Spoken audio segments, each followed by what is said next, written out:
Hello. Chapter 20. Oh, God. Halo the Fall of Reach.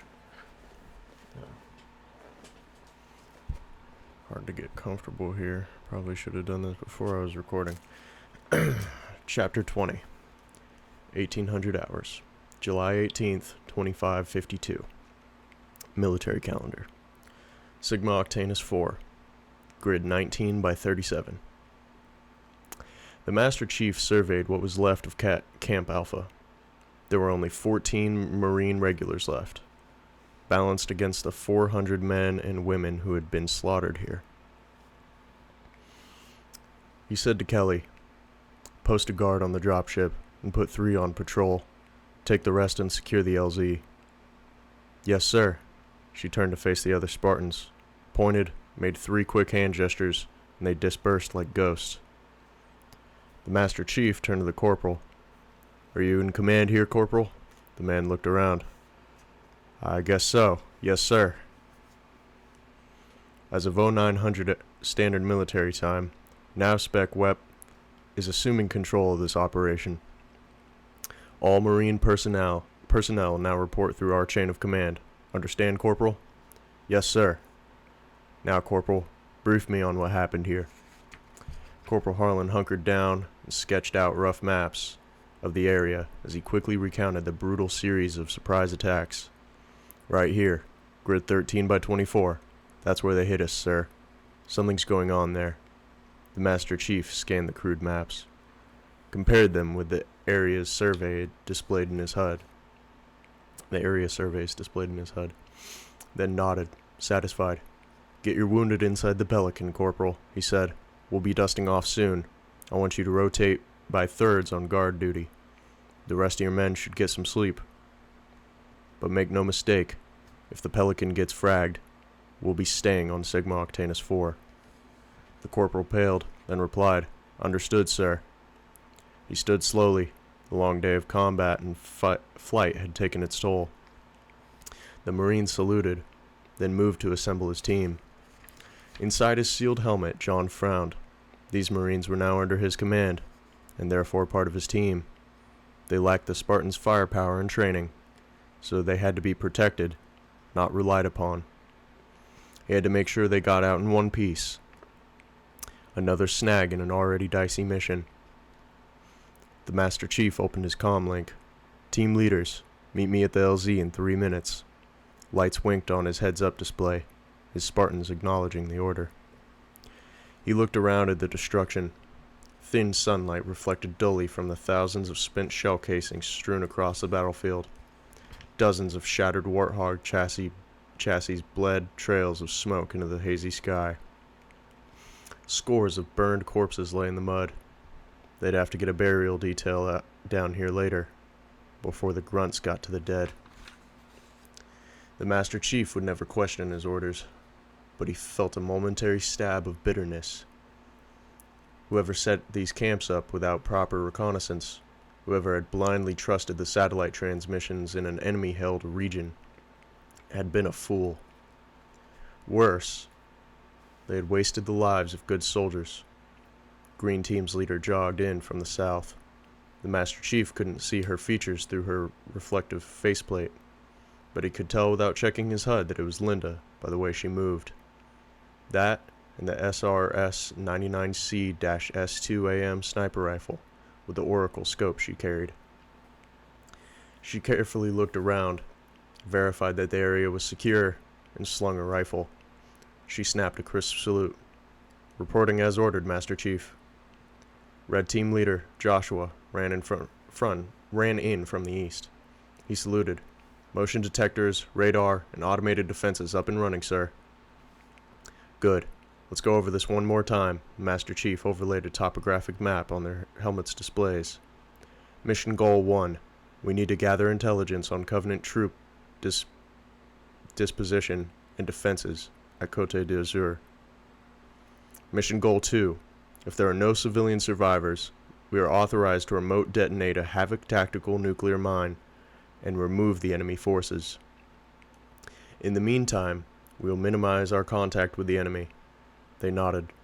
The Master Chief highlighted the 4 streams that fed into the river delta near Côte d'Azur. We avoid these routes. Banshees patrol them. He circled where Firebase Bravo had been. We'll avoid this area as well. According to the Marine survivors, that area is hot. Grid 13 by 24 also has activity. Red Leader, take your squad in along the coast. Stay in the tree line. Green Leader, follow this ridgeline, but keep under cover too. I'll be taking this route. The Master Chief traced a path through a particularly dense section of jungle. It's 1830 hours now. The city is 13 kilometers from here.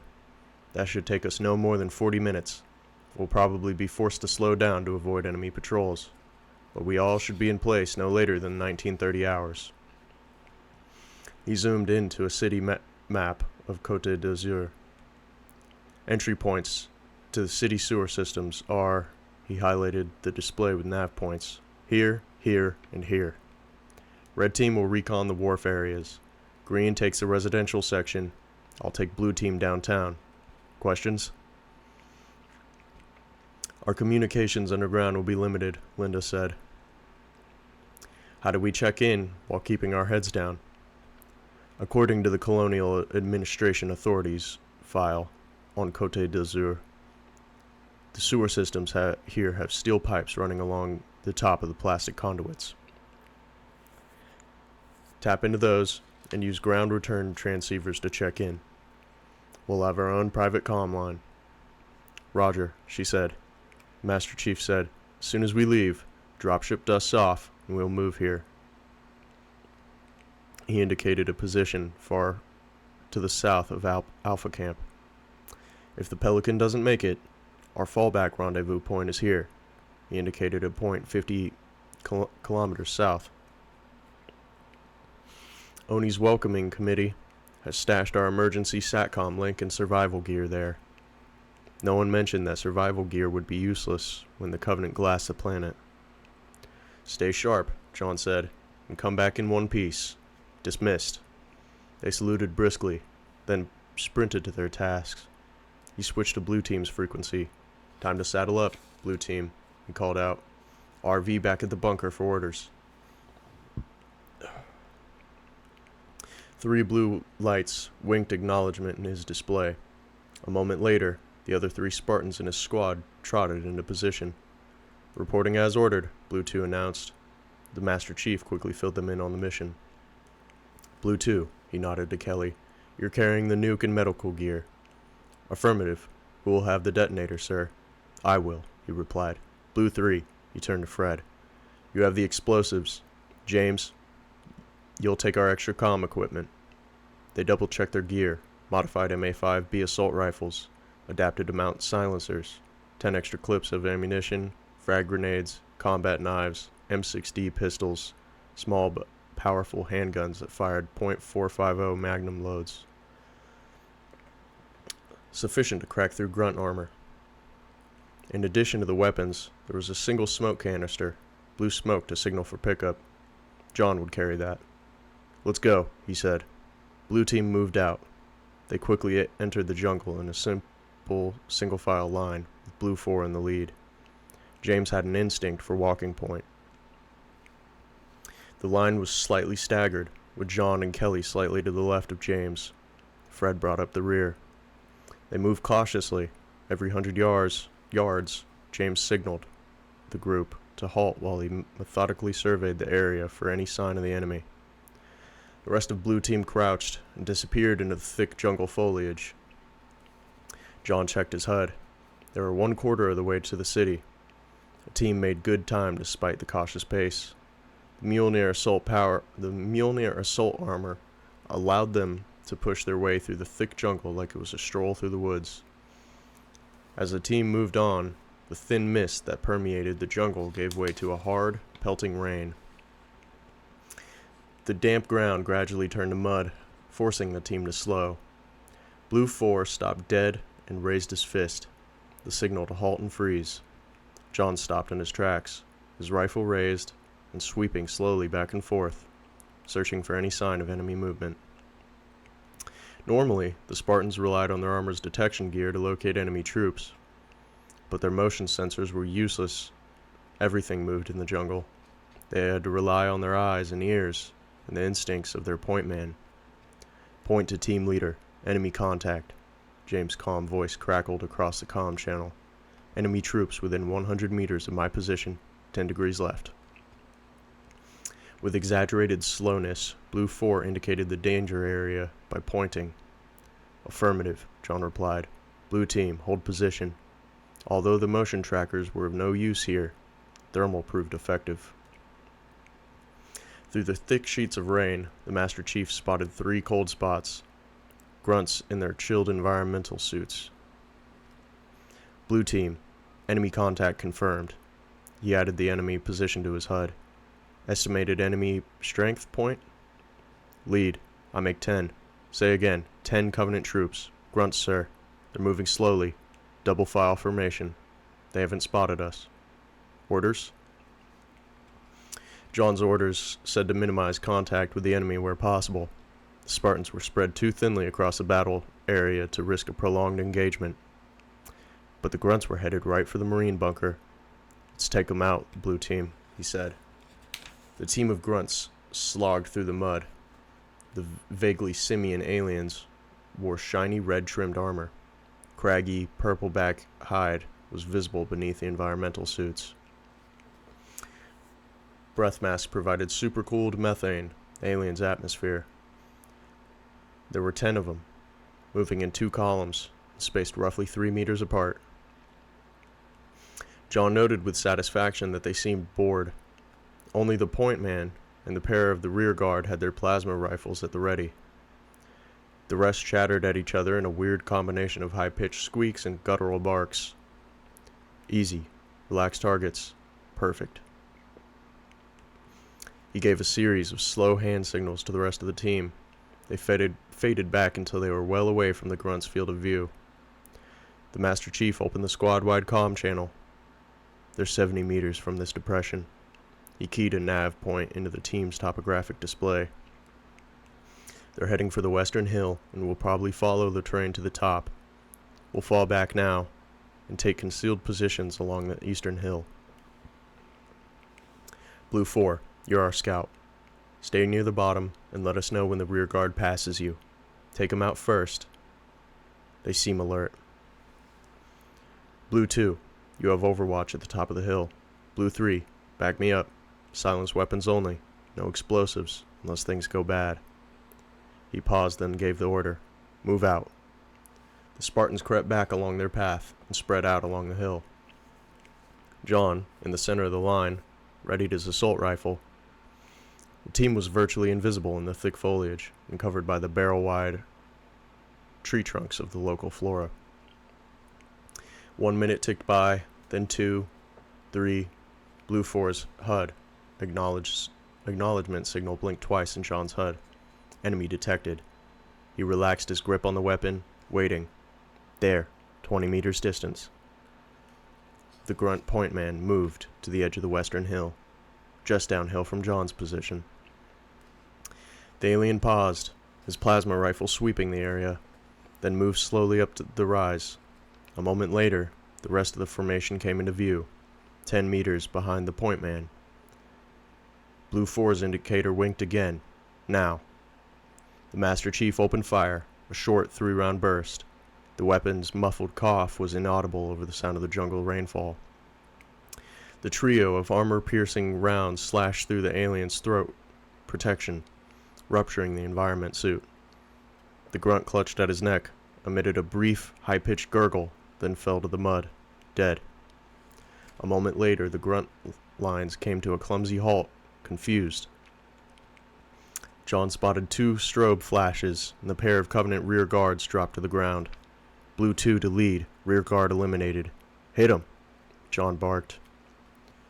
4 Spartans opened fire in short bursts. In less than a second, 4 more of the grunt patrol were down, dead from headshots. The remaining trio of grunts unslung their plasma rifles, swinging them wildly back and forth, looking for targets and chattering loudly in their strange, barking language. John sighted on the alien closest to him and squeezed the trigger. The alien splashed into the mud. Methane sprang from his shattered breath mask. Another pair of sustained bursts, and the last of the grunts were down. Kelly policed the grunts' weapons, and handed a plasma rifle to each of the team. The Spartans had standing orders to seize Covenant weapons and technology whenever possible. Blue Team fanned out and continued on their way. When they heard banshees overhead, they hunkered down in the mud, and the flyers passed. 10 more kilometers of rough terrain, and then the jungle stopped, and fields of rice paddies stretched out before them all the way to Côte d'Azur. Crossing these would be more difficult than the jungle. They donned camouflage cloaks to mask their thermal signatures and crawled through the muck on their stomachs. The Master Chief saw 3 larger ships hovering over the city. If they were troop transports, they could carry thousands of Covenant soldiers. If they were warships, any direct ground assault against the city would be futile. Either way, it was bad news. He made sure his vid and audio mission recorders got a clear image of the vessels. When they emerged from the mud, they were near the beach on the edge of the city.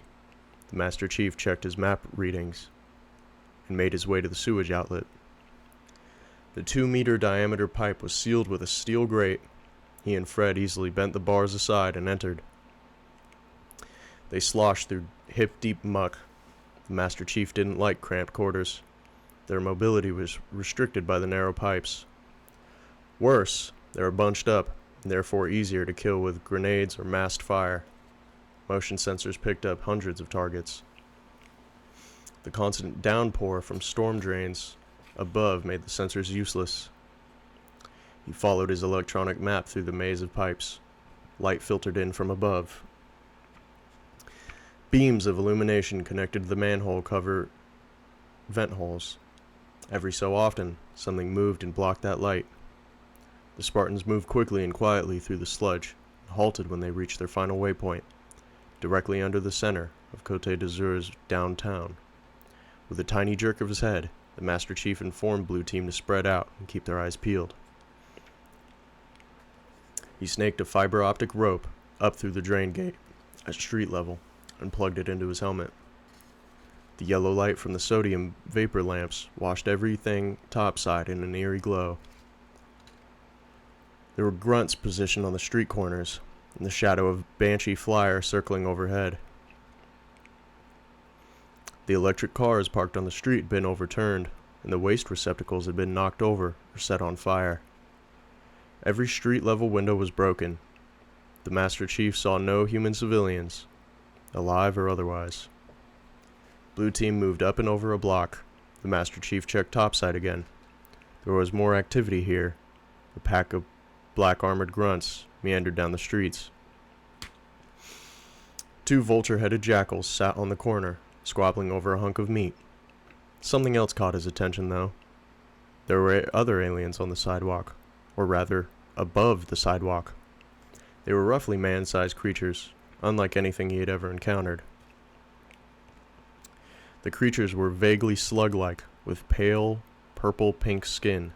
Unlike other Covenant forces, they were not bipeds. Instead, they had several tentacle appendages sprouting from their thick trunks. They floated a half a meter above the ground, as if the odd pink bladders on their backs kept them aloft. One alien used a slender tentacle to open the hood of a car. It began to disassemble the car's electric engine, moving with startling speed. Within 20 seconds, all the parts had been neatly arranged in rows on the pavement.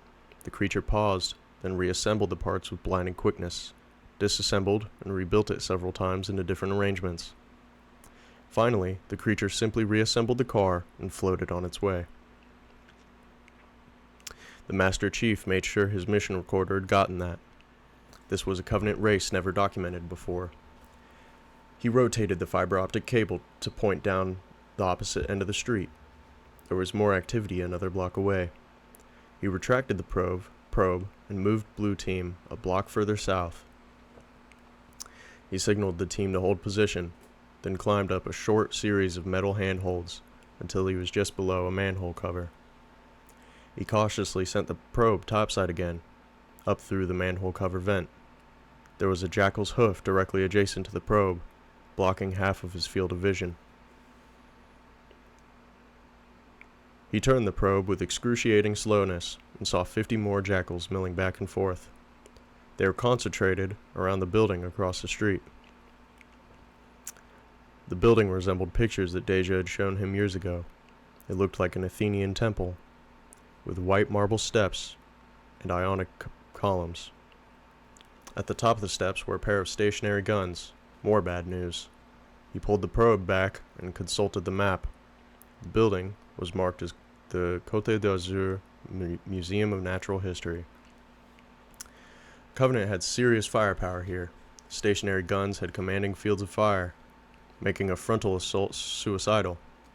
Why would they protect a human structure, he wondered. Was it their headquarters? The Master Chief signaled for Blue 2. He pointed to the access way that led under the building. He held up 2 fingers, pointed toward her eyes, and then down the passage, and then slowly balled his hand into a fist. Kelly proceeded very slowly down that passage to scout it out. The Master Chief checked the time. Red and green teams were due to report. He had James attach the ground return transceiver to the pipes overhead. Green team, come in. Roger, green team leader here, sir, Linda whispered over the channel. We've scouted the residential section. There was a pause. No survivors. Just like Draco 3. We're too late. He understood. They'd seen it before. The Covenant didn't take prisoners. On Draco 3, they had watched via satellite link-up as human survivors were herded together and ripped apart by ravenous grunts and jackals. By the time the Spartans had gotten there was no one left to rescue. But the victims had been avenged. Green team, stand by and prepare to fall back to the RV and secure the area, he said. Standing by, Linda said. He switched to the red team comm channel. Red team, report. Joshua's voice crackled over the link. Red leader, sir. We've got something for Oni. We've spotted some new type of Covenant race. Little guys that float. They seem to be some sort of explorer or scientist type. They take things apart, then move on, like they're looking for something. They do not, repeat, not appear hostile. Advise that you do not engage. They raise a pretty loud alarm. Blue lead. You in trouble? Dodge trouble, sir, he said. But there is one snag. Snag. The word was charged with meaning for the Spartans. Getting caught in an ambush or a minefield, a teammate wounded, or aerial bombardments. Those things were all things they had trained for. Snags were things they didn't know how to handle, complications that no one had planned for. Go ahead, the Master Chief whispered. We have survivors. 20 civilians hid in a cargo ship here. There are several wounded. The Master Chief mulled this over. It wasn't his choice to weigh the relative worth of a handful of civilian lives versus the possibility of taking out 10,000 Covenant troops with their nuke. His orders were specific on this point. They could not set up the nuke if there was civilian population at risk. New mission objective, Red Team Leader, the Master Chief said. Get those civilians to the recovery point and evac them back to the fleet.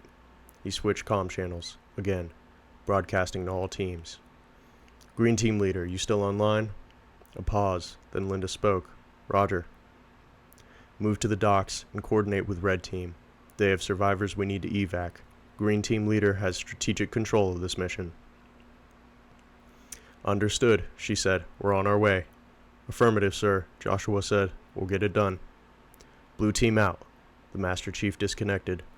It was going to be rough for Green and Red Teams. The civilians would slow them down, and if they had to protect them from Covenant patrols, they'd all get noticed. Blue 2 returned. She opened the comm link and reported in. There's access to the building. A ladder and a steel plate welded shut. We can burn through it. The Master Chief opened up the team comm channel. We're going to assume that Red and Green teams will remove the civilians from Côte d'Azur. We will proceed as planned. He paused and turned to Blue 2. Break out the nuke and arm it. Ugh. Whoops. On to chapter 21. Now we are for sure at least halfway through. Oh, that was a long one too. They're getting longer. Or maybe I'm getting worse at reading. I'm regressing. I'm becoming illiterate. Doesn't help that there's French words I don't know how to pronounce. Or the French city. I assume it's French. Anyway, Master Chief is finally the Master Chief now. Fucking 30 or 20 year time jump. Anyway, that's good. We'll do chapter 21 tomorrow. Nice. Also nice. Anyway, I hope you enjoyed. Like, subscribe, comment. See you in the next one. Peace.